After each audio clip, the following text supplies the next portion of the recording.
Vamos lá, galera. Sou Flamarion, professor de Geografia, e vou trabalhar complexos regionais brasileiros hoje. Antes de qualquer parada, tá? Vou chegar bem próximo da câmera aqui, vou dar uma ideia. Enfim, vamos lá. Complexos regionais brasileiros.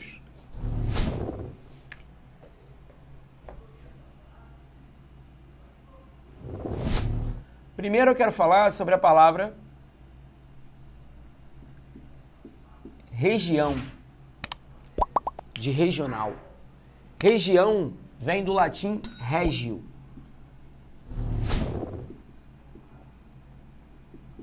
que significa divisão por categoria. Quando eu digo complexos regionais, significam grandes regiões divididas por categoria. Toda divisão territorial pressupõe como primeiro critério, como primeiro item de uma regionalização, a localização geográfica. Toda vez que um território geográfico for dividido, o primeiro critério dessa divisão é posição, é localização geográfica. Os complexos regionais brasileiros, tá? São 3.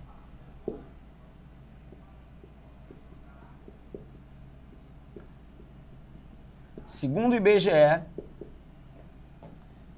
o Brasil tem 3 grandes regiões econômicas. Por quê? Porque a divisão do Brasil em complexos regionais é uma divisão baseada na localização e em critérios geoeconômicos, ou seja, a economia vai designar qual é a especificidade da atividade predominante em cada área. O Brasil possui 3 complexos regionais, 3 grandes regiões econômicas. Eu estou pautado aqui no IBGE, porque a prova tem, obviamente, no IBGE e na sua bibliografia de autores, o seu embasamento, né, para as questões. Nossos complexos regionais são 3. O Nordeste, o Centro-Sul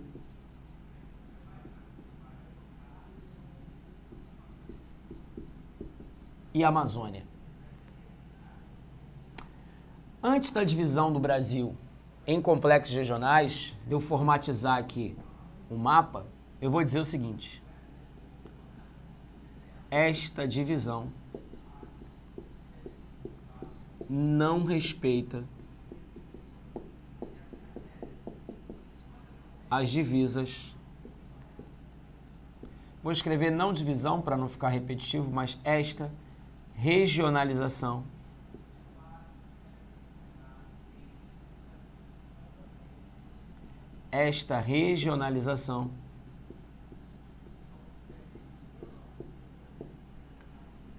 não respeita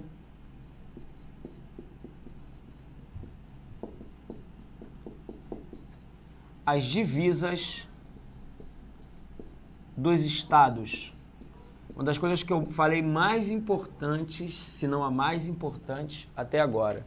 Quando eu divido o Brasil em grandes regiões por critério de posição geográfica e econômico, em Nordeste, Centro-Sul e Amazônia, essa divisão não respeita as divisas, essa regionalização, esse critério não respeita as divisas dos estados. Pô, não entendi. Países fazem fronteira. Estados fazem divisa. E cidades ou municípios fazem limite. Essa divisão do Brasil em 3 grandes regiões econômicas não respeita as divisas dos estados.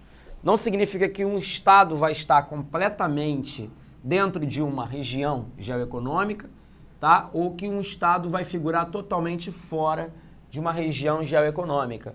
A gente terá, né, nós teremos exceções, né, a esse tipo de regra aqui.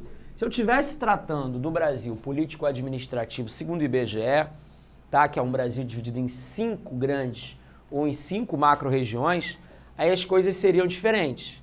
Tá? Quando eu trabalho Brasil, segundo o IBGE,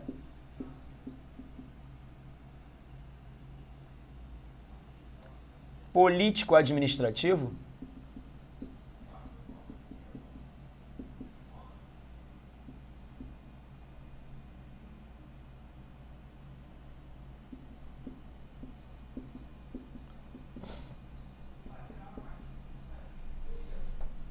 eu tenho não 3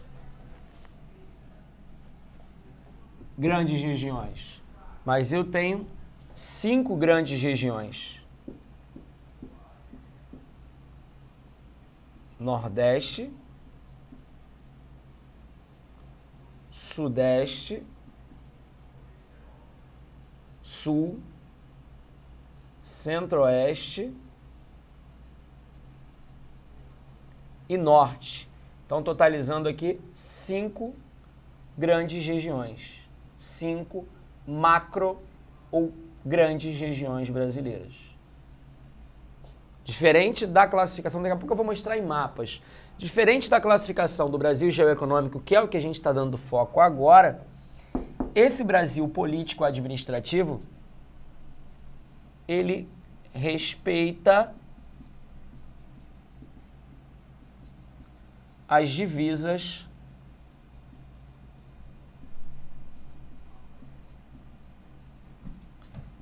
entre estados. Ou seja, um estado pode, ao mesmo tempo, nessa divisão, parte dele está numa região geoeconômica e a outra parte dele numa outra região geoeconômica. Aqui não. Quando vem para Brasil político-administrativo, tá? Um estado, uma unidade da federação, um estado da federação, só pode estar ao mesmo tempo em uma região. Por quê? Aqui na divisão político-administrativa, o primeiro critério de divisão é a localização geográfica, como sempre é o critério de qualquer divisão. E o segundo critério são os aspectos da natureza: clima, vegetação, solo, relevo, geologia, hidrografia. Aqui não. Aqui o critério é econômico. Aqui o segundo critério da divisão, depois da localização geográfica, é a própria economia dos estados, onde um estado pode ter uma parte dele, do seu território, uma economia ligada a uma atividade e a outra parte do seu território tem a economia ligada a outra atividade. Por isso é que eu fiz essa ressalva aqui, que eu destaco mais uma vez. No Brasil geoeconômico, esta regionalização não respeita as divisas dos estados. No Brasil político-administrativo, esta divisão respeita as divisas entre os estados. Essa regionalização respeita as divisas entre os estados. Para ficar mais claro aí para a galera, eu vou mostrar isso agora. Já vou mostrar isso através de um mapa, onde a gente vai fazer, a título de comparação, essa mensuração. Por hora, eu vou pontuar aqui na divisão político-administrativa os estados por regiões. Tá? Primeiro, no Brasil político-administrativo. Regiões do Brasil. Dá um chego aqui no mapa.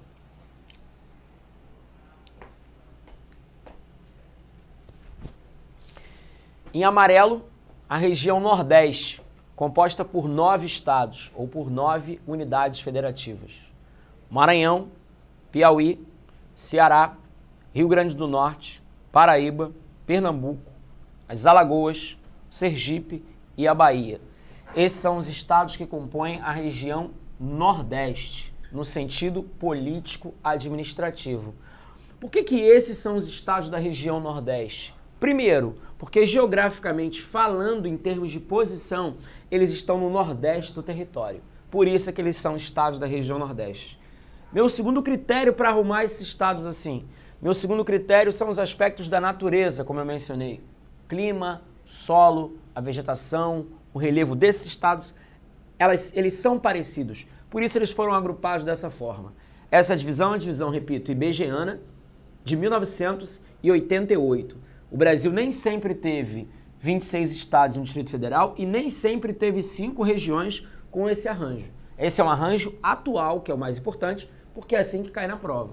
Em outros momentos, o Brasil teve 5, 4, 6, até 9 regiões e com um quantitativo de estados menor. Nesse momento, é um Brasil que se apresenta com a maior quantidade de estados, 26 estados e um Distrito Federal. Continuando aqui em rosa, eu tenho os estados da região Sudeste, São Paulo, Minas Gerais, Rio de Janeiro e Espírito Santo. Por que político-administrativamente eles são região Sudeste? Porque a posição deles no mapa é a Sudeste. Segundo, porque eles têm características físicas, não econômicas nem políticas, mas características naturais, físicas, parecidas. Assim como os estados da região Sul, Rio Grande do Sul, Santa Catarina e Paraná, estão na porção mais ao sul, mais meridional do mapa do território brasileiro. Além da geografia de localização próxima, eles têm aspectos naturais próximos, semelhantes. Região Centro-Oeste, em cor de abóbora aqui, coral, Mato Grosso, Goiás, Distrito Federal e Mato Grosso do Sul. Essas são 4 unidades federativas, que compõem a região Centro-Oeste. É a segunda em dimensão, é a segunda maior região no território brasileiro, só não é maior geograficamente falando do que a região Norte do Brasil. Região Norte é composta pelo estado do Rondônia, pelo estado do Acre, pelo estado do Amazonas, Roraima, do Pará, do Amapá e o estado mais jovem da federação, criado em 1988, que é o estado do Tocantins, fruto de um desmembramento, de uma cisão do estado de Goiás. Certo? Então eu tenho 9 unidades federativas na região Nordeste, 4 na região Sudeste, 3 na região Sul, 3 estados mais um Distrito Federal na região Centro-Oeste e 7 estados e 7 unidades federativas na região Norte. Repetindo, Brasil político-administrativo, critérios, localização e aspectos naturais. Repare bem aqui que é impossível nessa divisão um estado figurar em mais de uma região. Ou o estado é região Norte ou é região Norte. Ou o estado é completamente região Nordeste ou é região Nordeste. O que é diferente do Brasil geoeconômico, que a gente vai dar uma olhada agora no mapa do Brasil geoeconômico. A gente vai chamar o mapa e aí vai perceber que essas divisas não são respeitadas. Tá? Dá uma passada aí, fazendo um favor, para o mapa de Brasil geoeconômico, para a galera que está em casa ver a diferença.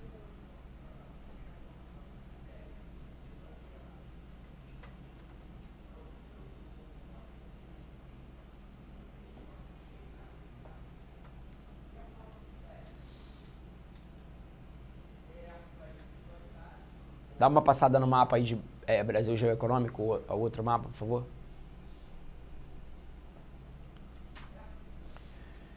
Então aqui, ó, o Brasil geoeconômico ou chamados complexos, os 3 complexos regionais brasileiros segundo o IBGE. Em rosa, complexo regional dito Nordeste. Em amarelo, o complexo regional dito Centro-Sul. E em verde, o complexo regional dito Amazônia, não Amazonas, mas Amazônia. O complexo regional Nordeste não é fechado, como eu disse. As divisas dos estados não são respeitadas. Haja visto perceber que o norte do estado de Minas Gerais se encontra no que a gente chama economicamente de Nordeste. Então, economicamente falando, o norte de Minas Gerais é Nordeste e não Centro-Sul. Da mesma forma que, economicamente falando, a ala oeste, a ala esquerda do estado do Maranhão não é Nordeste, mas economicamente é Amazônia. E por último aqui, o norte do estado do Mato Grosso não se encontra na região Centro-Sul, mas o norte do Mato Grosso é região amazônica. Vamos diferenciar aqui o que significa, em termos econômicos, Nordeste, que significa em termos econômicos Centro-Sul e o que significa em termos econômicos Amazônia? Tá? Voltando aqui para o quadro, deixa o mapa ali de lado um pouco, volta para cá.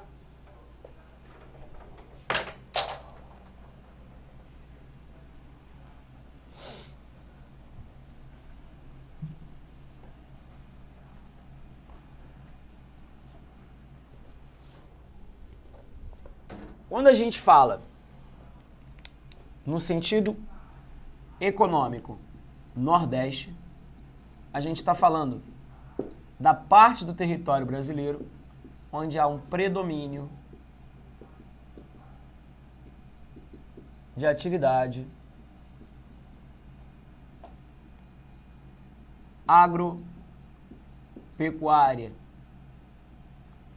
Segundo os regionalistas, especialistas em Brasil, o Nordeste ele é visto como região das perdas. E ele simboliza uma região decadente. Ele simboliza passado brasileiro, um passado que hoje é um passado colonial, um passado do Brasil imperial, onde coexistiram atividades como a extração de pau-brasil, a cana-de-açúcar, o ciclo, os ciclos da cana-de-açúcar e a atividade do pau-brasil. Até o tempo em que reina a cana-de-açúcar, a atividade açucareira, como principal atividade econômica do país, até ali a primeira metade do século XVII, o Nordeste era a grande região. Capital econômica, centro de decisão política, capital Salvador. Então o Nordeste naquele momento ali tinha a bola nos pés. A partir do momento em que os holandeses foram expulsos, tá? Que a cana-de-açúcar passa a ser comercializada nas Antilhas, na América Central, e que a capital federal muda de Salvador para o Rio de Janeiro em 1763, o Nordeste perde economicamente, né? Poderio econômico e poderio político e passa a ser uma região a acumular perdas, né? Perdas políticas e perdas econômicas. Já o Centro-Sul, ele é chamado de core área do território brasileiro. Core área, o núcleo, o coração, o centro nervoso econômico do país. Por isso, core área. Centro-Sul é a região econômica mais rica, mais populosa, mais industrializada, mais tecnologia, mas também mais desigual, com mais problemas sociais. O Centro-Sul é o Brasil de hoje, do presente. Há um predomínio na região Centro-Sul de atividades ditas secundárias e terciárias, ou atividades urbano-industriais. E a região amazônica, ou a Amazônia, Amazonas é o estado e o nome do rio, Floresta Amazônica é o nome do bioma, e Amazônia é uma terminologia para designar a região geoeconômica que ocupa 54% do território brasileiro e ela é chamada de fronteira do capital. Percebam que eu uso essas expressões entre parênteses porque são expressões cunhadas ou mensuradas, são expressões cunhadas ou citadas pelos autores da bibliografia do teu concurso. Por que fronteira do capital? Porque é o limite entre as áreas ainda não aproveitadas economicamente e os investimentos feitos para promover o desenvolvimento econômico, ou seja, é o limite onde a atividade econômica ligada ao capital chegou e as áreas completamente ainda selvagens. A região amazônica, desde a década de 70, é a região que mais cresce do Brasil e é a região para onde mais se dirigem investimentos através de projetos agropecuários, projetos de mineração, da expansão do agronegócio, da expansão da urbanização. Na região amazônica, há um predomínio, não única, mas há um predomínio de atividades